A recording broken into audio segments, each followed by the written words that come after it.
You get me. Probably a Yeah. well-deserved vacation. Yeah.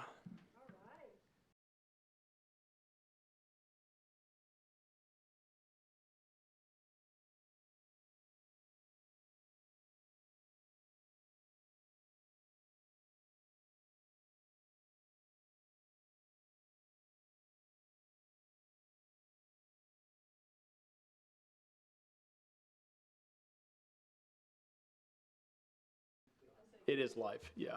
We're good. Okay, we're going to call this meeting to order. Let's start with our Pledge of Allegiance.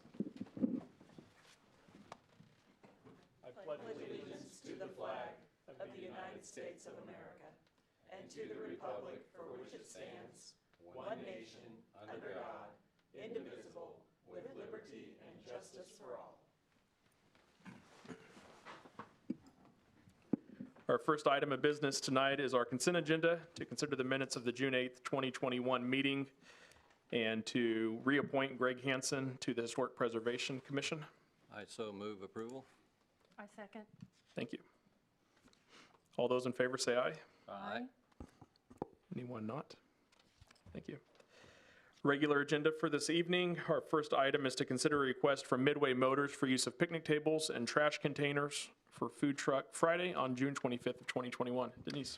Yes, we have a request from Midway Motors. They are having a little celebration thing going on in the parking lot, going to be from noon until 7 p.m. They're asking for some picnic tables and trash cans, and you have granted that before to other entities, so I would recommend you go ahead and grant that. I move we approve their request. I'll second. We have a first and a second. All those in favor say aye. Aye. Aye. All those who do not approve say aye. Is that the right way to say it? All those opposed? All those Fine, opposed. or Okay, however thank you you. word it. Your Yeah. discretion. Our fourth item, consider a request from Stan Brodhagen for the city to extend sewer on Southeast 14th. Suzanne. Yes, Commissioners, And we have Stan with us this evening as well. We'll recognize you in a minute. Yeah, Yeah. Suzanne, go ahead. in your packet, there is a letter from Mr. Brodhagen to me requesting to extend sewer on 14th Street, which would be just by the South Dillons, to give you some perspective, from Logan over to, or I'm sorry, from High Street over to Logan. It's the orange line shown on the map. The property that would be served by this is the green outlined property. And staff has talked with Mr. Brodhagen multiple times about this.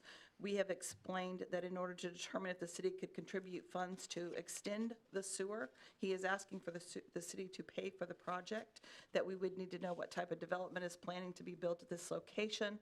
Typically, we're provided capital investment numbers and either number of jobs or number of rooftops or something, so that we would be able to analyze whether the cost that you would put in would be returned in some manner.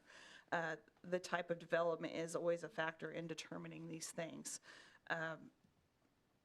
For this, if you recall, this is one of the properties. There were several properties that we could not build upon and add too many rooftops because of the capacity of the sanitary sewer that ran along Old Main.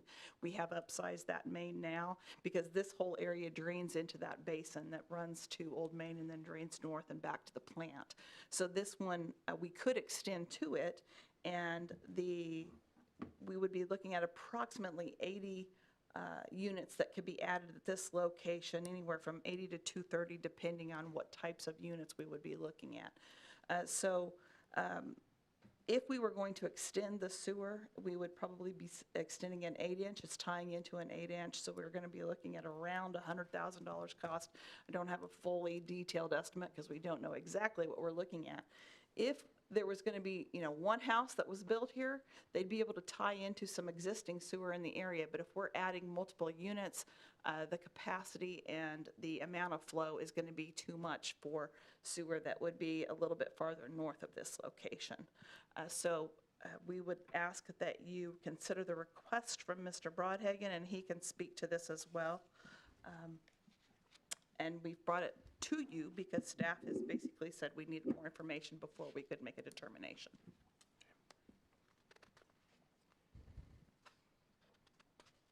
Sir? Stan, would you like to come up and speak? Yeah. Appreciate being early in the agenda. Now, this is owned by, obviously, the Clausen families own this, and they have it in LLC, and I was hoping Darrell would join me, but he likes for me to just take the heat. So that's understandable. And you can see that where the sewer is going to be extended in the orange, we also have a 5.5 acre tract of land right there, which is commercial, and the sewer, as I think, there's enough sewer on the backside to service that. Am I right, Suzanne? Yeah, if you were going to develop the area in green, we would probably have you go ahead and tie to the orange sewer, because the sewer that's on the backside or the north side of that lot is very, very old, and it would be best to tie to a new sewer if we were going to do that. So obviously, it'd be better to put the new sewer for both tracks, is what you're saying? The 5.5. If you're going to extend for the green Right. area, then we Okay. would tie into the orange. Well, we can't, possibly is, can we develop the orange part? What you're telling me is that's an old sewer there, so it probably isn't going to work anyway. So we're going to have to extend the sewer to service the 5.5 as well as the other. Both, that's zoned commercial, by the way. The front portion of the green area, if you drew a line right through there, is commercial. The rest of it is all R3, and we've had several developers looking at it for all kinds of different projects. And the stumbling point has been, they say to me, well, where's the sewer? And I say, well, there isn't any. And so then they say, well, you know, it's going to be costly to develop this, and there's people aren't standing in line to put in, I hate to say this, some developments in Newton, they're not standing in line to do that. And in the past, the city has extended mainline sewers. And Suzanne has said to me, well, what are you going to use it for? Well, if I knew that, I wouldn't be here. We would have that done.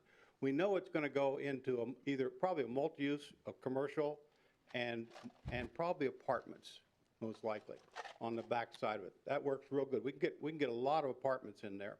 There is a little bit of a problem servicing this on the north side of the little lake there, and that's going to be a challenge.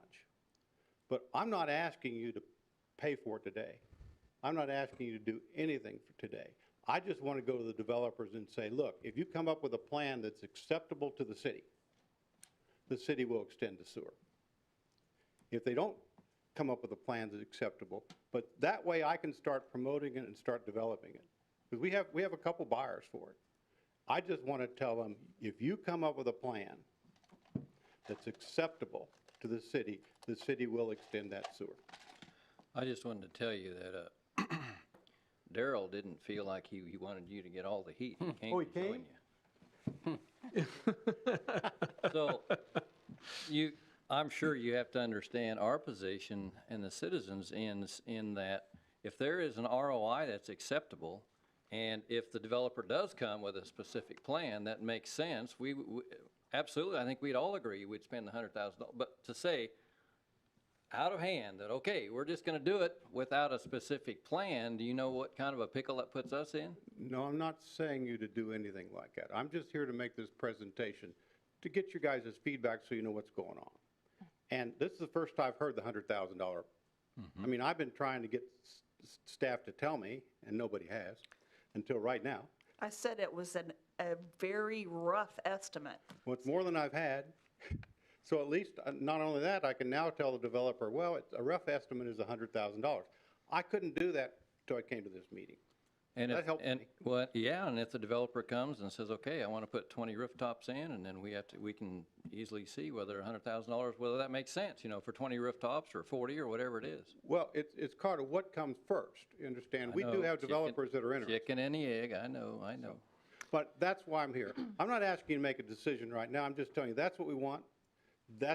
We want to be able to tell the developers that the city is open to this plan. I can't commit for you guys. And you've got to see the plan. I agree with that. So I don't think we're far apart on this. I would add to this, Stan, that we've made housing a priority. So we're open to the idea, but we need some kind of project. And I would agree with Leroy. I don't think 100,000 is unacceptable, especially if we can get some future ability to develop the commercial with that same line. So I think I would say I'm open to it. But before a line was put in, we would want some kind of commitment that there was something happening there too, so. I'm not asking you to do Yeah, it today. and we know that, so, So, and that's kind of where I'm at. And, you know, we must be doing something right in this town because I just put under contract the last warehouse facility, large warehouse facility in Newton, Kansas. There are no more vacant, after this one, there are no more. That's amazing. Yeah. I've been doing it, next year's my 50th year, and you guys are tired of seeing me, I know. But that's amazing that we're down to no major warehouses Yeah. for sale or lease in Newton. Anyway, that's all I need. I don't need a answer tonight, okay? yeah, Okay? we appreciate it. Thank you. Thank you, Stan.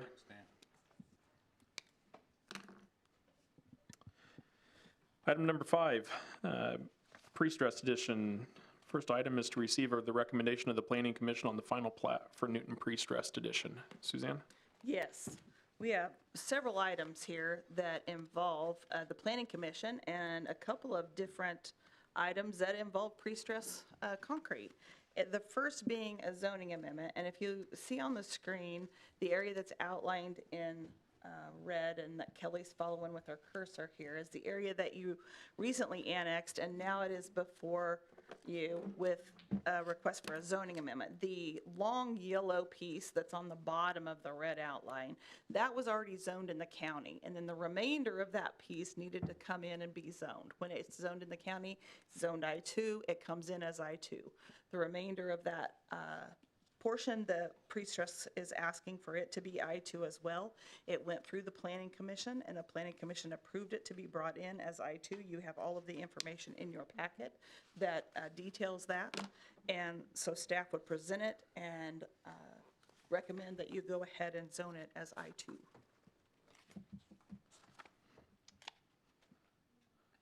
Goodness, so these for the next item, I'm sorry. Yeah, we went. Yeah, I'll just leave. Do we need a motion to receive the? I move that we receive the recommendation of the Planning Commission on the final plat for the Newton Prestressed Addition. Second. Okay, I have a motion and a second. All those in favor say aye. Aye. Any opposed? All right, item B is to consider approval of the final plat. Yes, now, we've probably got a couple of pictures here. Can you tell me when you'd like? Yeah. to stop? There you go. We went through this process a couple of times because the original portion that I told you was already zoned, that was I-2 when it was in the county, that area went through the platting process, and the intent was that we were platting all of this, all of the pieces of the plat are what describes all of the things that kind of helps separate this I-2 area from the residential area to the east that is in North Newton. And Anderson would be on the far right of this plat and of the rezoning, and that's kind of the divider line between Newton and North Newton, North Newton being on the right and Newton being on the left.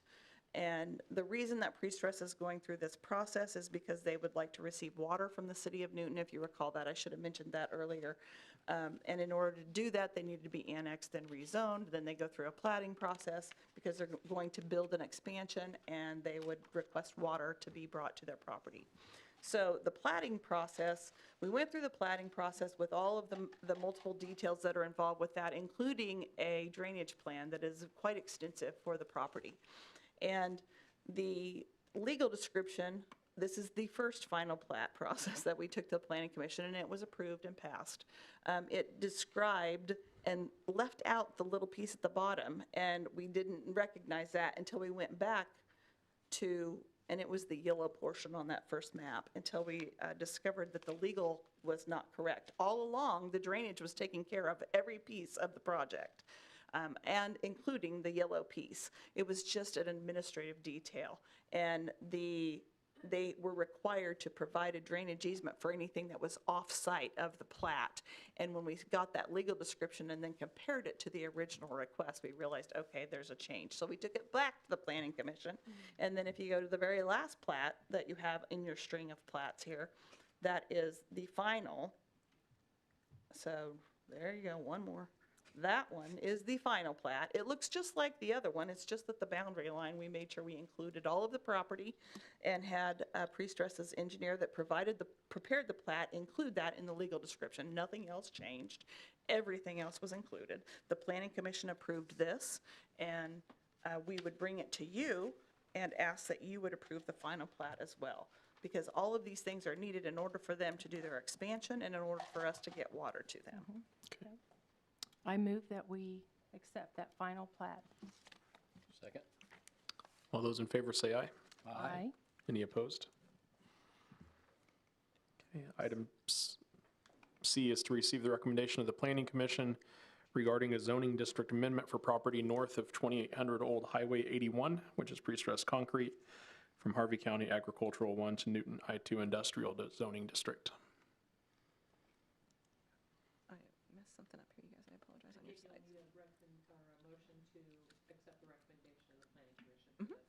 Okay, Sorry, I'm trying to get back your slides there. I apologize. Okay, here we go. This would be item C. Receive the recommendation. I move that we receive the recommendation of the Planning Commission. Second. okay, a motion and a second. All those in favor say aye. Aye. Any opposed? Okay. And D is to consider an ordinance amending the zoning district amendment for property north of 2800 Old Highway 81 to Newton I-2 Industrial Zoning District. That ordinance number will be 5045-21. I move that we accept ordinance number 504521 that amends the zoning district for the property north of 81, in short. Second. I have a motion and a second. All those in favor say aye. Aye. Any opposed? Okay. Item 6 Thank you all very much. is a zoning and annexation. Suzanne, item A, received the recommendation of the Planning Commission regarding a zoning district amendment for property located on the north side of 12th Street between Highway 135 and North Spencer Road from the Harvey County Industrial Zoning Classification to Newton R1. Yes, on the screen, you can see the property that has the big red dot on it, and that property is the property that's being requested to move to a zoning classification of R1. The reason they are going through a zoning process and coming into the city, this is annexation and zoning, is because they also would like to have water. There is a residential structure on this property, and in order for them to receive water, they need to be annexed into the property. In order for them to do improvements to the structure, it needs to be zoned R1. So this has went through the Planning Commission, and the Planning Commission has approved this as well. And we would recommend that you consider rezoning and annexing the property. We'll need a motion to receive the recommendation. I will second that. You're the Oh, I'm first. sorry, I thought you were. You're okay. No, you're the first. You can do that, you know. Okay, yes, I move that we accept the recommendation of the Planning Commission. I second that. Okay, all those in favor say aye. Aye. Any opposed? Okay, item B is to consider an ordinance annexing the property into the city limits. That ordinance number will be 5046-21. I would make the motion that we approve ordinance 5046-21. And I'll second that. I have a motion and a second. All those in favor say aye. Aye. Any opposed? Okay, and item C is to consider an ordinance amending the zoning from the Harvey County Industrial Zoning Classification to Newton R1. That ordinance number will be 5047-21. I move that we approve ordinance 5047-21. I second that. Okay, I have a motion and a second. All those in favor say aye. Aye. Any opposed? Okay, item 7, receive bids and award contract for the demolition of property located at 611 East 8th Street. Suzanne? Yes, in April and May of this year, the City Commission discussed cleanup and demolition of several different properties. This property was one of those properties at 611 East 8th that has a court-ordered demolition for a dangerous structure. After a few tries of going through the bidding process, we have a good bid, and it is valid, and is from Dave Hennis Excavating. It was the only bid on this last round, and it is a low bid that is within our budget of $5,475, and we would recommend awarding bids to the contractor. I would make a motion that we award the bid to Hennis for the amount that he bid. I second that. Okay, we have a motion and a second. All those in favor say aye. Aye. Aye. Any opposed? Thank you. Thank you. Item number 8 is to authorize the city manager to execute a lease agreement which provides space for the storage of law enforcement vehicles. Chris? I can cover this quickly. This is a year-to-year lease agreement. The city and the county are co-leasees. It's essentially renting some space for the storage of PD and county assets. The city shares approximately $625 a month. We share equally with the county. It auto-renews every year. We've had a lease agreement with them prior. There's been some changes. They brought it forward. And just to put it before you as an FYI, if you could approve those terms, I'd ask you to direct the city manager to execute the final agreement.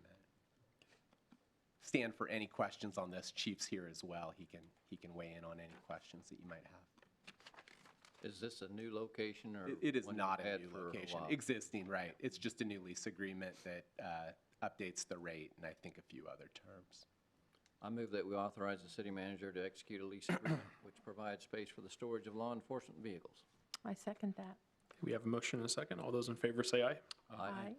Any opposed? Thank you. Item 9, consider an agreement with the Kansas State Historic Preservation Office to provide curriculum, or to produce curriculum and programming for historic places within Newton. I can cover, Yeah, go ahead. No, go ahead. Okay. I can cover this one as well. It's an agreement with the SHPO. The city is to receive grant funding in the amount of $5,822. And as you said in the introduction, it's to produce curriculum and program focused on local historic places. Just as a requirement of receiving those grant funds, we entered into this agreement. We provide monthly updates, final report, and all the strings associated with those dollars. I've reviewed it. Rebecca's satisfied with it. We'd ask you to approve it. I'd stand for any questions. Kelly has a lot of insight on this as well. Well, I was just going to say, I know in the weekly update I send you all, I've talked about a bunch of these grants that have been awarded. This is one we previously let you know that we had received it. This is just the actual agreement to accept the dollars. The end product will be curriculum developed in partnership with Newton Public Library, and we are hopeful it will be done in time for the sesquicentennial next year.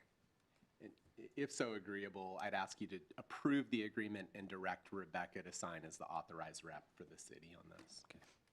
I would make a motion that we approve this agreement and then authorize Rebecca to sign on it again. I second that. Okay, we have a motion and a second. All those in favor say aye. Aye. Any opposed? Okay, item 10 is to receive a report from city staff on House Bill 2137, which provides cities with the option to expand the permissible hours of Sunday alcohol sales. Chris? And I'll cover this one as well. This is a legislative update, just looking for some general direction if you have it or take it under consideration. But there was a House Bill 2137. It afforded cities the opportunity or the option to expand the hours of sales on Sundays. As you recall, back in 2019, you adopted an ordinance to approve Sunday sales. It was then, a petition was submitted and it went to a vote. It was approved and then it was effective. So that allows the hours from noon to 8. This allows you to expand them further. There's absolutely zero obligation. It's a policy call. It's a new option afforded to you, so I wanted to report it to you. There's no urgency on this. If it's something you're interested in, I can come back with additional info. We've put it on the agenda. I don't know if anyone's here to speak on it tonight or not, or if people will, but I wanted to put it on your radar. Have you been receiving any inquiries or pressure or what have you to do this? No, sir, I have not. This is just in part of our, continuing education and bill tracking. We see this is something that came up with your prior action. We felt it was worthy of an FYI and a report, but I have not, and I don't know if that changes with it being considered by the bench tonight as a status update. I've not heard one way or the other. Chief, is there any upside or downside to this if we expand it? What's the extended hours? It'd go from noon to 9 on Sundays. Okay, so from noon to 8 to 9 to 8 p.m. would be the option. Really, it's not going to change anything operational that we are undergoing one way or the other, so we're still motivated to keep looking and make sure nobody's driving under the influence, where they're, no matter day or night, day of the week, doesn't really matter to us. So I think it's optional for you. I know you heard quite a bit of feedback when we discussed this several years ago, and what it kind of came down to was even if we change our ordinance, a private business owner always has the ability to set their own business hours. So we had kind of discussed at that point in time that the idea of staying consistent with the state statute was helpful across the board for those traveling to and from our community as well. But in the end, it's really up to the vendors if they wish to expand on their hours or leave them the same. So again, no action tonight. If you have any general direction, we're open to it. But if you want to circle back to a future meeting, that's fine as well. But it's a issue that's out there if you want to address it. Well, I would say if nobody's making any noise, no news is good news. I would say leave it lie. That's my personal opinion. Our current one states the hours. Yeah, It's consistent with the state statute right now, exactly. It just is consistent with the state statute. which is currently noon to 8 on Sundays. The state statute has now changed to allow it from 9 a.m. to 8 p.m. on Sundays. So it'll change automatically. If we- No, No, we sir. we have home rule on this, excuse me, sir. No. Kelly's exactly right. Yeah. We're at the prior state statute. We would need to take action to expand to go to that rollback. We paralleled the state statute Currently. hours. Currently on the old statute, I think there's a question on Memorial Day, Labor Day, and 4th of July, which is upcoming. But clearly for Sundays, no action. City of Newton, our position, it would be noon to 8. To go to 9, you would need to take affirmative action. Yeah. I can't imagine that hour would mess anybody up too much. Like I said, we'd be happy to just wait and see if we get some Yeah. feedback, and we can always keep up to With date me. on it for you. Right. Okay. Thank you. Okay. Makes sense to me. Yeah, that's the way I feel. Yeah. Thank you. Item number 11, discuss adding demolition permit requirements. Suzanne? Yes, Commissioners, we just wanted to have a discussion with you this evening. The current building code does not provide clear directive regarding the requirement to obtain a demolition permit prior to removal and changing of interior walls and spaces. This often can lead to some structural changes and unsafe conditions in a structure, and it triggers historic preservation requirements. I've given you in your packet some reasons a demolition permit should be required. The number one is to improve the safety of those in the structure and reduce potential hazards for them and any public servants that might respond to an emergency call to that location. If there have been, you have some demolition inside of a structure and a permit's not required, we don't know what's happened in there, we have to have emergency staff respond to any kind of calls there. They're not going to know any changes. We aren't going to have anything on record of that. When you start to demolish things, that can change the structural integrity of the building itself. The other reason would be to protect the property owner's investment. If the construction project does not comply with the codes, it could decrease the value of the property. Also, to save money. Insurance may not cover work or damages caused by work done without permits. And if you're planning to sell a property and permits were not pulled for the work done to assure the potential buyer the work was done properly, it could impact the value of the property, thus losing money on a sale. I mean, you know, if you've ever went to buy a home or something like that and you have a building inspection done and then somebody comes in and they go, the inspector comes in and they say, wow, this wasn't done to code, this wasn't done to code, this wasn't done to code. And that could then require additional items be added or changed prior to a sale, costing the homeowner. It could also help avoid costly construction redos. A lot of people, you know, they have the muscle power to make changes, but maybe they don't have the expertise to determine in advance the problems that might occur if you go ripping out this wall or changing this, and it's maybe a load-bearing wall or something, and that demo can all be done without a permit. Well, technically it can't be, but people don't know that it's a load-bearing wall because the code does say if it's load-bearing, it shouldn't be. The demo should not be done in advance. And this could then require replacement of walls after the fact, so somebody's tore something out and they're going to have to put something back in. Another reason is to be sure property owners are made aware of programs like the Neighborhood Revitalization Program. And these types of programs, you can only gain the property owner tax relief and extra funding that must be applied for in advance of a demolition or construction permit. So if you start your work in advance, then you can't you can't come in and ask to be a part of that program, which would could reduce your taxes on that property if you've already started your work. The other reason is to assure compliance with historic preservation guidelines and regulations in historic districts and on national, state, and local historic registered properties. Because currently, if it's any of those properties, you are not to start demolition until you check in with all of the regulations that would be associated with those types of properties on the historic registers. The last reason that I have cited is to eliminate conflicts between property owners and staff when the after-the-fact issues occur due to the absence of the demolition permit. And that happens frequently. You've probably all been involved with some of those, especially in a historic district. The current code should also redefine wrecking versus demolition and change the permit form, because code talks about wrecking, our permit form talks about demolition, and really, to this date, we talk about demolition, meaning like the item we had earlier where we were demolishing a structure. That's really wrecking, razing, eliminating. And in this instance, it means demolition, where you might be taking out walls and redoing things, not taking the entire structure down, which would be considered wrecking or razing.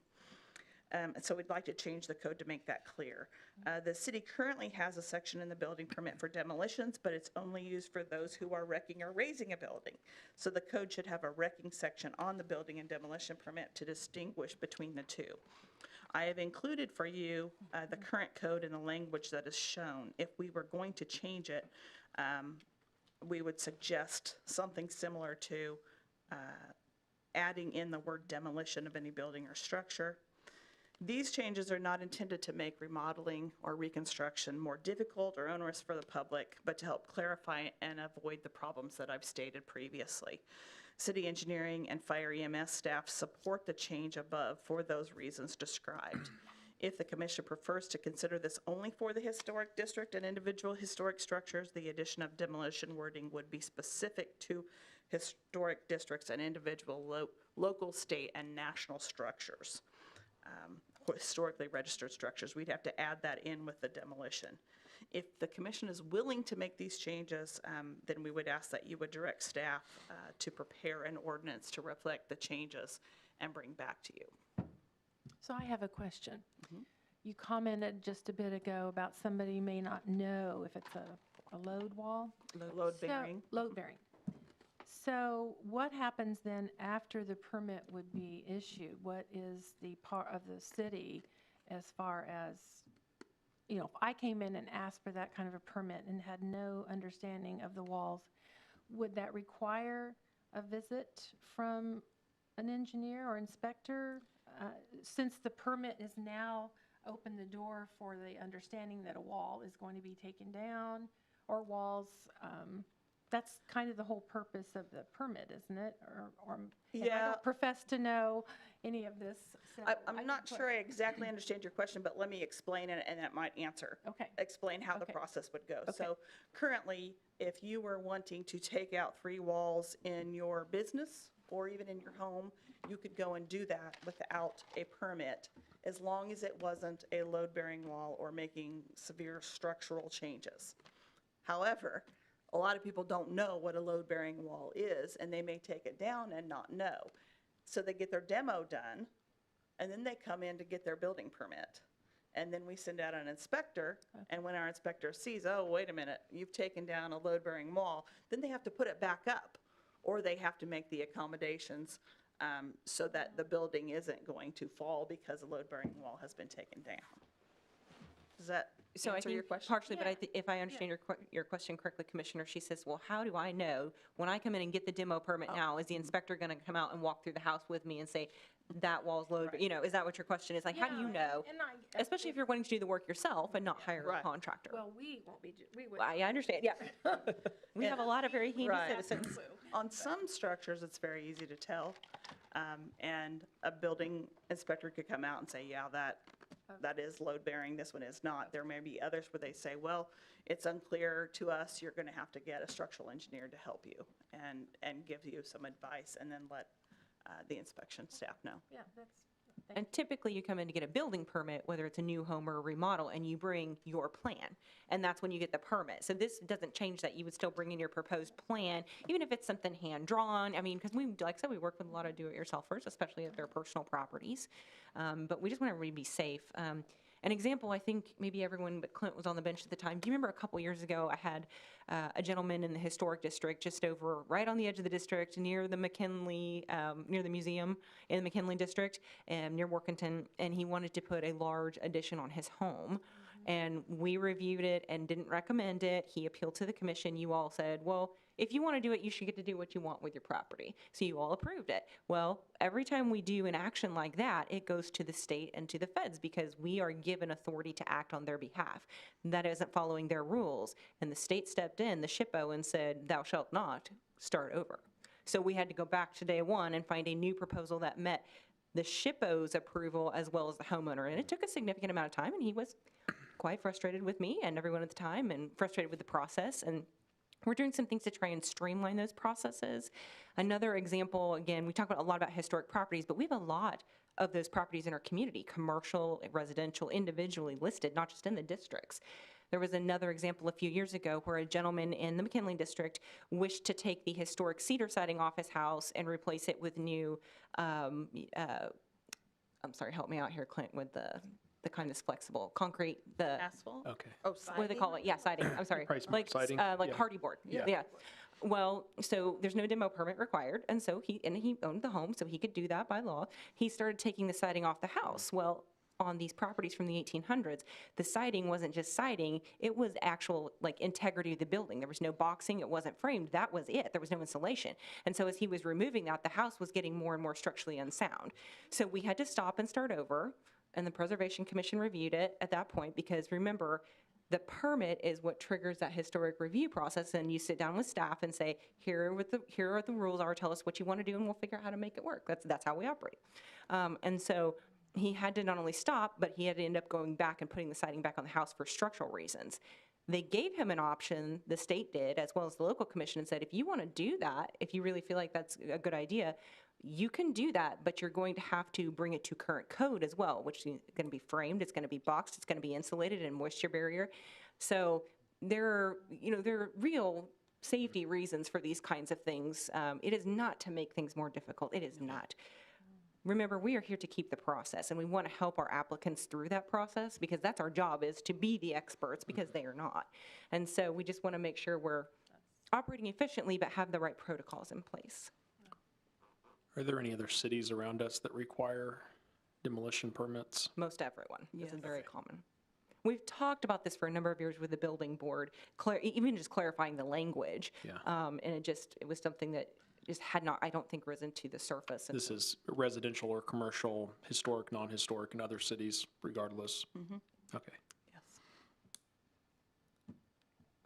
because remember, we have a number of houses and homes that are not in the historic district but are just as old or older. So that's why we are hesitant to recommend just a historically listed property, because it may be just as imperative in a house that is older but not on the register.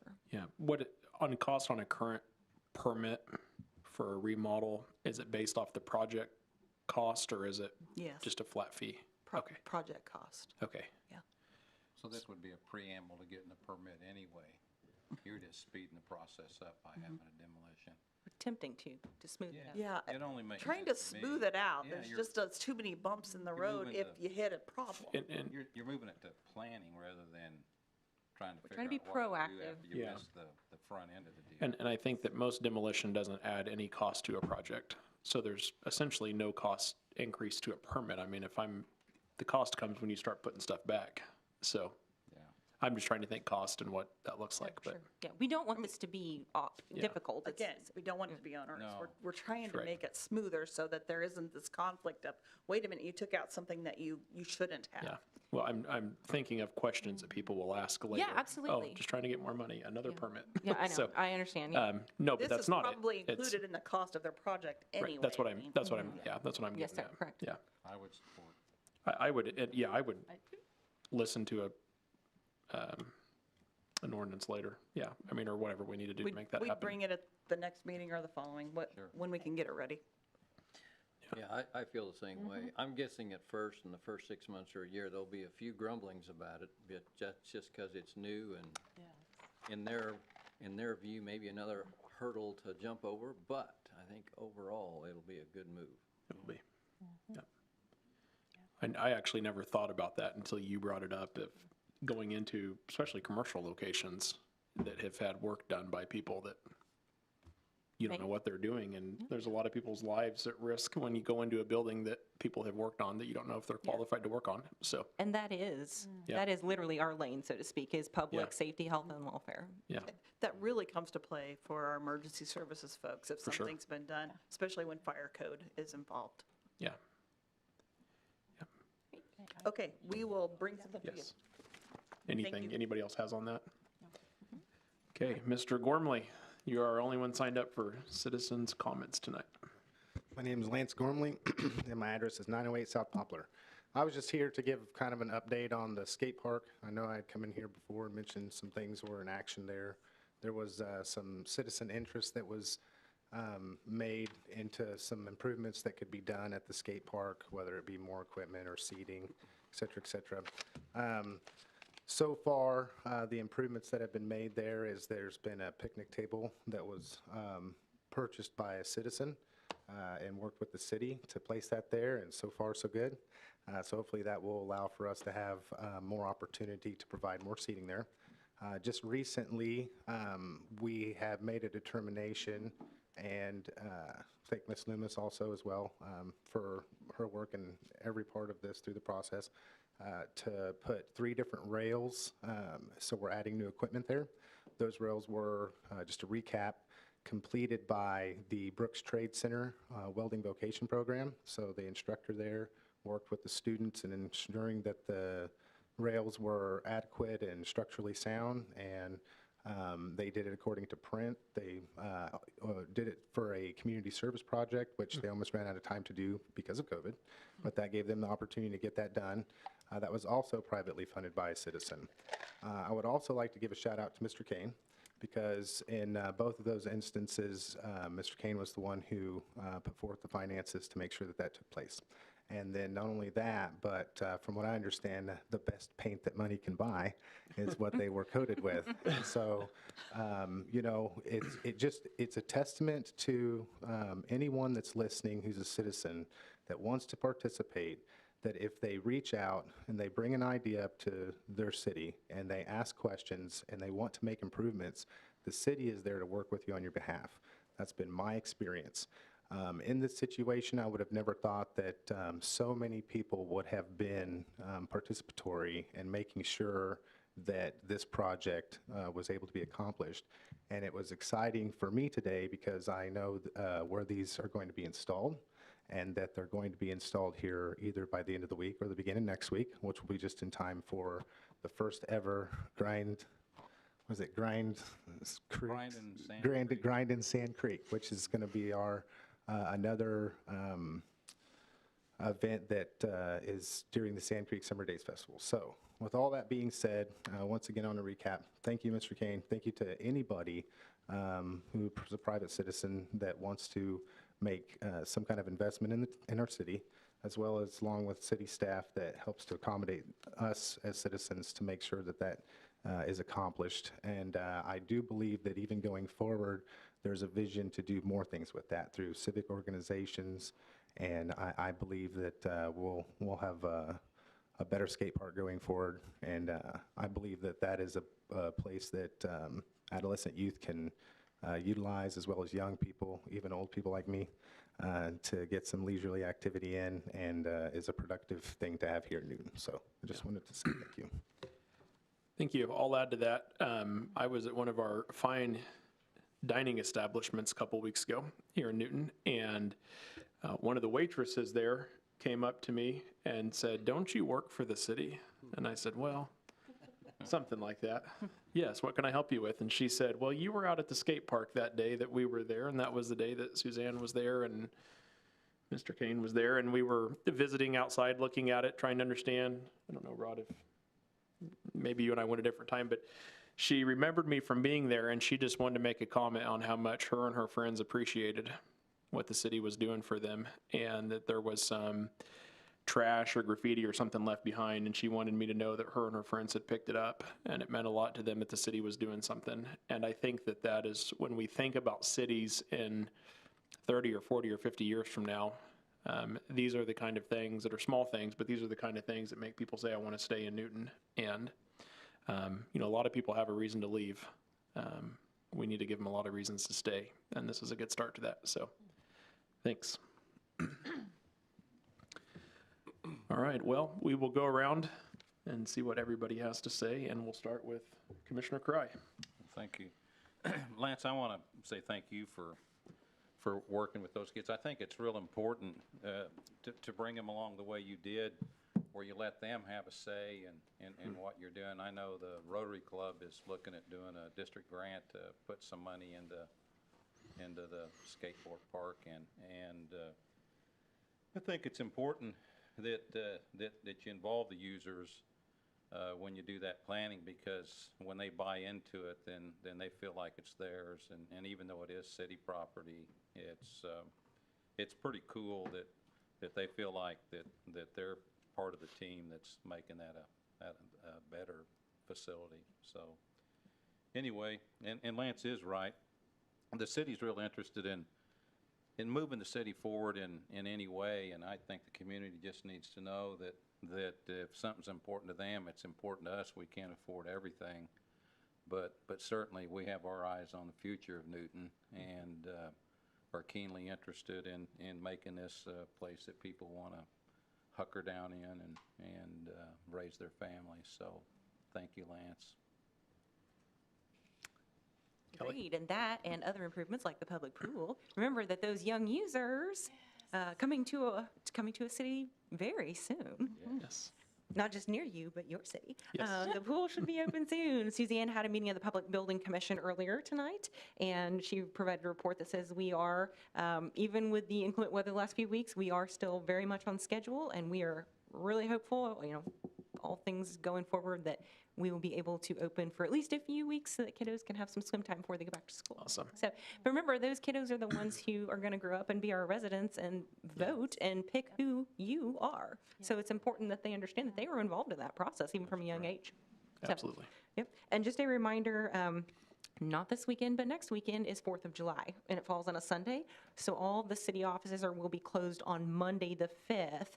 I know I've sent out a couple reminders about fireworks sales and discharge, but just remind everybody, please help us, help you, help our law enforcement community be safe, help our EMS community, you know, fire. We'd like everybody to be happy, healthy, and whole, and please be respectful of your neighbors and stick to the guidelines for when those can be discharged. And if you have questions, it's, I believe, on the city website as well as a couple other places you can reference. Yes. Chris? No, sir. Thank you. As Kelly mentioned, the Public Building Commission approved the plans and specifications for the ball fields at their meeting this evening, and that will be going out to bid on July 14th. And hopefully we'll be moving forward with construction on those here in a month and a half or so. Also, I would like you to tentatively put on your calendars a possible grand opening for the pool on the afternoon of July 30th. It's a Friday. It's tentative because we're not done yet, but, and this will, as I explained to the Public Building Commission, this typically you might have operations for a while and then a grand opening. Well, this is a squished time frame because of the summer going to come to an end. So grand opening and everybody coming the first day will all occur on the 30th if all goes as planned. As long as it's not the 29th. We're shooting for the 30th. Okay. I'll be out of town. Okay. You may have to cancel your plans. I will come back early. I have my swimming shorts ready, If so. you would like to be the first individual to go down the run-out slide, we can Don't worry, arrange there's that. something in the works, I think, Okay. amongst the commissioners, so, All right. yeah. Not to my knowledge. Will not. We'll fill you in, Kathy. Maybe it's you, Kathy. I've been, well, Donna. Rest assured, no Speedos will be involved. Yes. Thank goodness. I just want to let you know that the Kansas Office of Recovery opened their portal for non-entitlement units, or NEUs, which are municipalities under 50,000 population, which is us, to request our fiscal relief funds under the American Rescue Plan. So we opened it late Friday night. First thing Monday morning, we got it in there. So we'll be getting funds anytime after July 1st. And what we will get is $1,430,669,000. Wow. So we'll get the same amount next year. So we got $2.8 million total. Good. So we'll be coming next commission meeting on the 13th to go over what the guidelines are and some suggestions that staff would like to see these funds used for. Okay. And just FYI, the rules, just like the last set of ARPA money, they are changing sometimes daily, I'm not kidding. So what they said it was allowable uses for up front are not what it's necessarily allowable for now. It's become about the size of a postage stamp for what we can use it for, but we think we have some solutions, and we've been consulting with our peers and with our financial advisors, Baker Tilly, and we will have a full proposal for you, but we knew Mayor was going to be absent tonight, and we weren't sure when the portal was actually going to be open because the state was kind of trying to hurry and get it in place, so. Thank you. Commissioner Valentine? Well, I'm glad that you mentioned the pool. What the Valentines do for activities sometimes during the week is we go get an ice cream and we get in our car and we go drive by the pool. And we sit and look at the mounds of dirt and just think about how long and how far we've come. I am so excited that this has finally come to pass. I just can't wait for that day. And so we'll get out and go up to the fence and look in. And while it's a huge mess, it's just, you just look at it, it's very hopeful. There's a lot that's been done. You can see some of the formations in the concrete. It's just really encouraging, exciting. So July 30th just can't come too soon. It's not a mess, it's organized chaos. Yes, yes. At our house, that's what we call it. Yeah. Commissioner Kane? Well, I've been a guy I've always liked to be on the winning team, and I just have to say, the city of Newton and this community is most definitely the winning team. I mean, think about where we were just several short years ago to where we are today. We have a new pool about to open up. We have new ball fields on the horizon. We have Occidental going in and a new street out there. We have a Freddy's about to open. We have a public library that's on the horizon. And that's just really the tip of the iceberg. There's lots of things percolating underneath here. Yeah. So I'm telling you, we may not be the Chiefs, but we're maybe even better than that. We're a well put together, well-oiled machine here. And that's all I have. Yeah. I have something I'd like to add. Please do. Couple things. On a more somber note, I remember when Commissioner Nygaard was here with us and we started looking at those pool preparations, he was very much for that. And so I just think about him in the discussions that we had. So I know that he would have been excited for this to come. And then secondly, I just want to express personally, and I think the rest of the commission would do so too, my sorrow for former Commissioner Davis's passing of his son Ben. I know that when Glenn was part of this commission, he was agonizing quite often over the physical condition and just the health issues that his son had. And it was difficult. Glenn was faithful to be here, and he gave his all. But at the same time, he was carrying that load as well for his son. So my heart has just been for him and with his family and Ben's family as well. So, and I know that I'm sure most everyone here knows that by now, but I just want to express, just because Glenn's not here with us doesn't mean that we don't feel for him, especially since we served with him. Thank you. I'll just would like to close tonight by saying Commissioner Cry and I got to go to a ribbon cutting today at one of our new barber shops where Wayne's used to be.